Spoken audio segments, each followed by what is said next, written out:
السلام علیکم ورحمۃ اللہ وبرکاتہ۔ الحمدللہ کفا وسلام علی عبادہ الذین اصطفى، اما بعد فقد قال اللہ تعالی فی کلامہ المجید اعوذ باللہ من الشیطان الرجیم وانکحوا الایام منکم۔ معزز ناظرین، مسائل شادی کی دوسری نشست لے کر کے آپ کی خدمت میں حاضر ہوا ہوں۔ اس سے پہلے نشست کے اندر دور جاہلیت میں شادی کے طریقے کیا تھے، اللہ تبارک و تعالیٰ نے ہم مسلمانوں پر احسان کیا کہ وہ تمام طریقے جو انسانیت کے خلاف تھے، ایسے تمام طریقوں سے ہم مسلمانوں کو بچا کر کے ایک صحیح طریقہ، شادی کا طریقہ بتایا، اور یہ بھی بتایا گیا تھا کہ شادی کا معنی اور اس کا مطلب کیا ہے شریعت کی اصطلاح میں۔ آج کے اس نشست میں میں یہ بتاؤں گا کہ شادی کے مقاصد کیا ہیں، مذہب اسلام نے شادی کی طرف اس قدر رغبت کیوں دلائی۔ اللہ رب العالمین نے سورہ نور کے اندر ارشاد فرمایا وَأَنْكِحُوا الْأَيَامَ مِنْكُمْ، تم میں سے مرد اور عورت جو غیر شادی کے ہوں، جن کی شادی نہ ہوئی ہو، ان کی شادی کرا دو۔ اللہ کے نبی جناب محمد رسول اللہ صلی اللہ علیہ وسلم نے ارشاد فرمایا النکاح من سنتی فمن رغب عن سنتی فلیس منی، شادی یہ میرا طریقہ ہے، اور جو میرے طریقے سے انکار کرے گا، میرے طریقے سے جو بھی اعراض کرے گا، اس کا مجھ سے کوئی تعلق نہیں ہے، وہ ہم میں سے ہے ہی نہیں۔ یعنی اتنی سختی سے مذہب اسلام نے شادی کی رغبت کیوں دلائی ہے، کیا وجہ ہے؟ حضرات، اس کے کچھ بنیادی مقاصد ہیں، کچھ بنیادی حکمتیں ہیں جن کی وجہ سے مذہب اسلام نے اتنی سختی سے شادی کی طرف ترغیب دلائی ہے۔ سب سے پہلا مقصد ہے، آپ یہ جانتے ہیں کہ جنسی خواہشات میں سے انسان کے بہت سارے جو خواہشات ہوتے ہیں، ان تمام خواہشات میں سب سے زیادہ سخت جنسی خواہشات ہوتی، اور یہ خواہش جو ہے اپنے مالک سے اس بات کا تقاضا کرتی ہے کہ اس کے تکمیل کے لیے کوئی راستہ اپنائے، کوئی طریقہ اختیار کرے۔ اب اگر اس خواہش کو پورا کرنے کا کوئی سبب، کوئی راستہ نہیں ملتا تو انسان بڑی الجھن میں مبتلا ہوتا ہے، بہت ہی زیادہ ٹینشن اس کو لاحق ہوتی ہے، بہت ہی زیادہ بے چینی میں مبتلا ہو جاتا ہے۔ یہ ٹینشن، یہ الجھنیں، یہ بے چینیاں انسان کو بہت خطرناک اور بہت ہی برے مقام پر پہنچا دیتی ہیں۔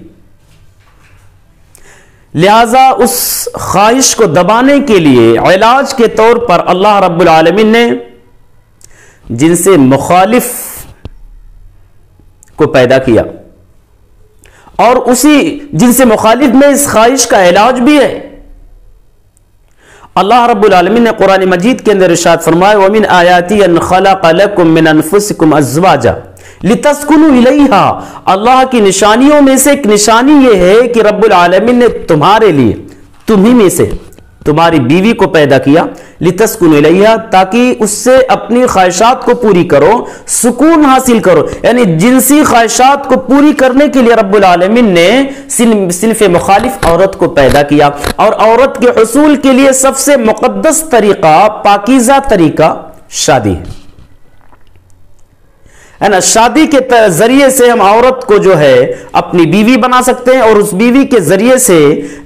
اس جنسی خواہشات کو ہم جو ہے پورا کر سکتے، اسے دبا سکتے، اسے کنٹرول کر سکتے۔ اس کے علاوہ کوئی اور دوسرا طریقہ، صحیح طریقہ، جائز طریقہ نہیں ہے جس طریقے سے ہم اس خواہشات کو دبا سکیں۔ ہاں، ایک اور طریقہ اللہ کے نبی جناب محمد رسول اللہ صلی اللہ علیہ وسلم نے ارشاد فرمایا اس خواہش کو دبانے کے لیے، کنٹرول کرنے کے لیے کہ وَمَن لَّمْ يَسْتَطِعْ فَعَلَيْهِ بِالصَّوْمِ،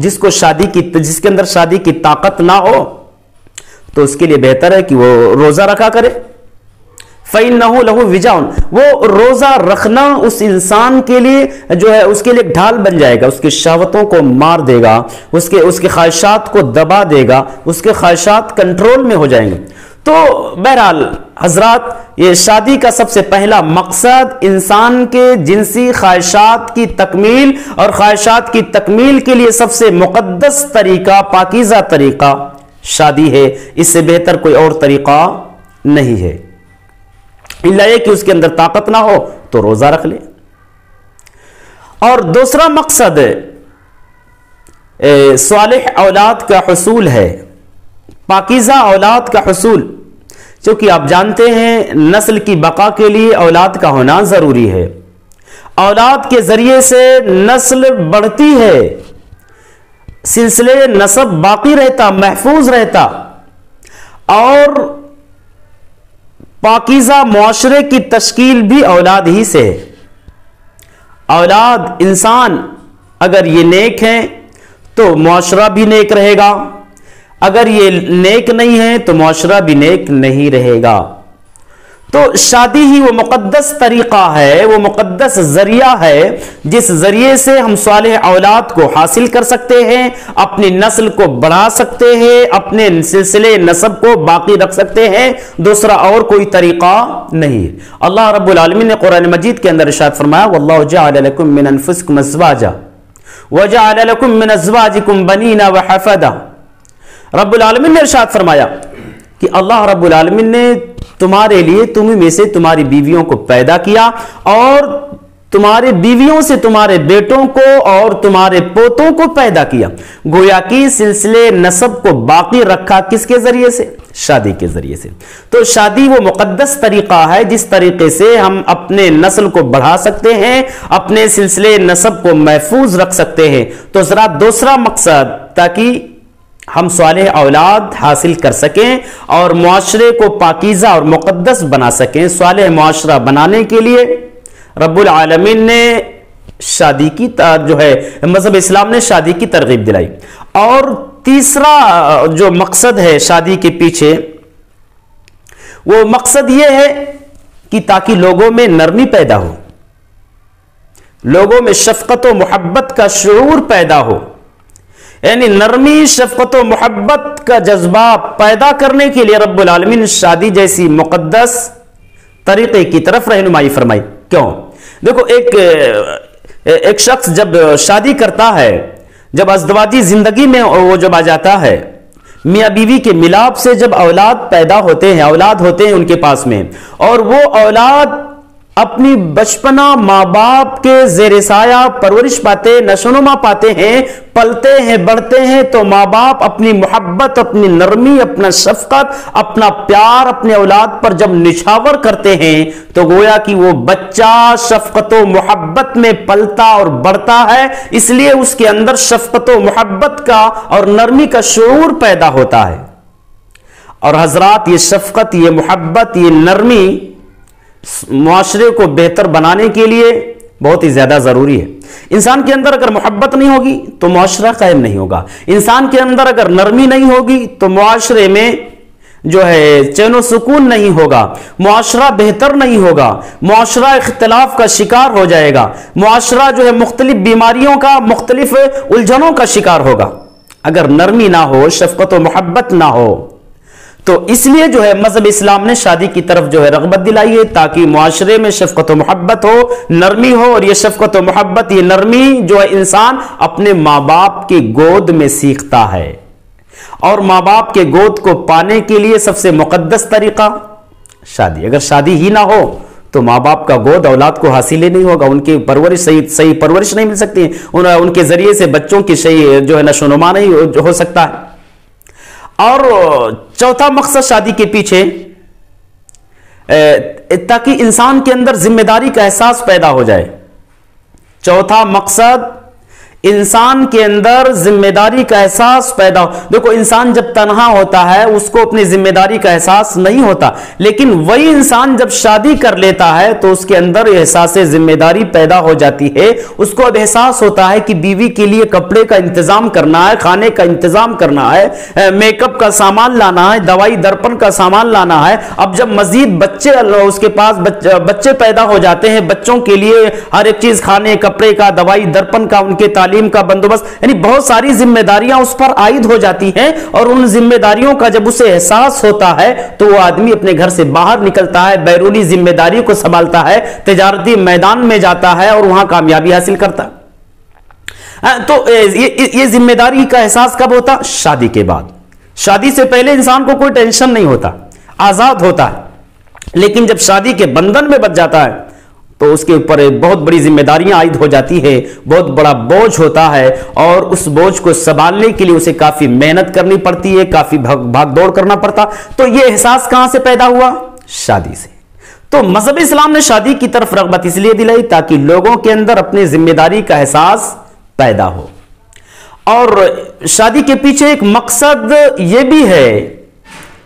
کہ ذمہ داری کی حد بندی ہو سکے۔ ذمہ داریاں جو ہیں،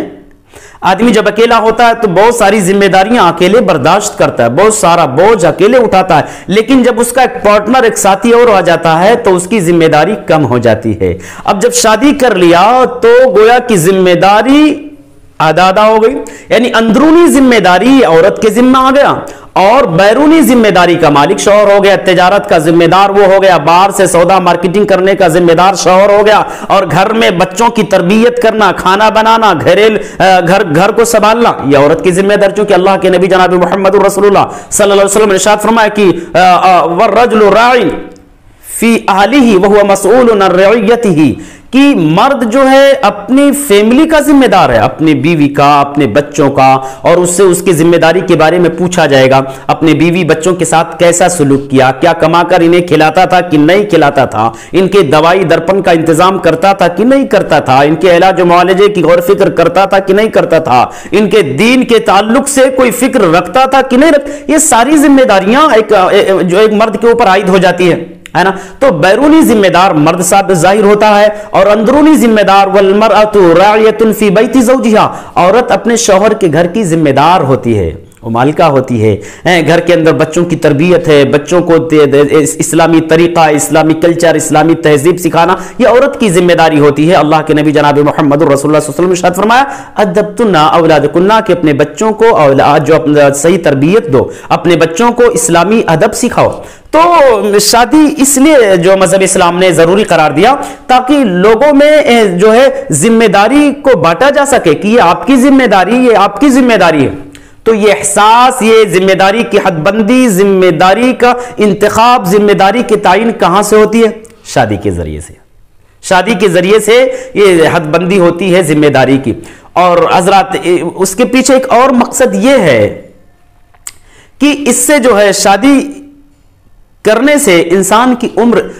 جو ہے، بہت ساری رپورٹ کا میں نے مطالعہ کیا تو اس سے پتا چلا کہ شادی کرنے سے انسان کی عمر بڑھ جاتی ہے۔ اب ضروری نہیں ہے کہ 50 سالہ اگر اس کے تقدیر میں زندگی لکھا ہے تو 51 سال کی زندگی اس کو مل ایسا نہیں، یعنی اگر وہ شادی کر لیتا ہے تو شادی کے بعد اس کے بہت ساری الجھنیں، بہت ساری ٹینشن، بہت ساری پریشانیاں جو ختم ہو جاتی ہیں، ایک سکون کی زندگی گزارنے لگتا ہے، اور جب انسان سکون کی زندگی گزارتا ہے